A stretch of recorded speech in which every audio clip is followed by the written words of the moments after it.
Rajbanshi school যা আছে, school তো মাস্টারও নেই, শিক্ষকও নেই।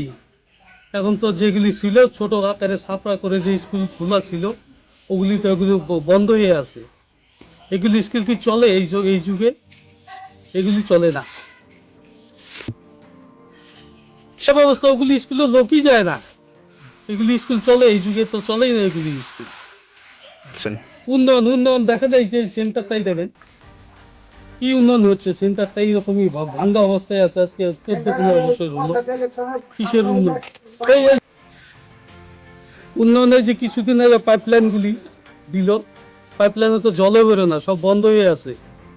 আচ্ছা। না, উন্নয়ন করেছে, করেনি। কি উন্নয়ন করছে? লোকের পকেটে টাকা ঢুকিয়েছে। 1,500, 2,000, 5,000 ভোট এলে এই যে কিছুদিন আগে মানে বুধে বুধে 10 লাখ, এগুলো তো সব ওরা খেয়ে বসে আছে, কোনো কাজই হয়নি বুধে। ব্যর্থ হয়ে এই রাজ্য সরকার। জনগণের মানে উন্নয়ন করেছে জনগণের, জনগণের মানে নিজের স্বার্থে উন্নয়ন হয়েছে।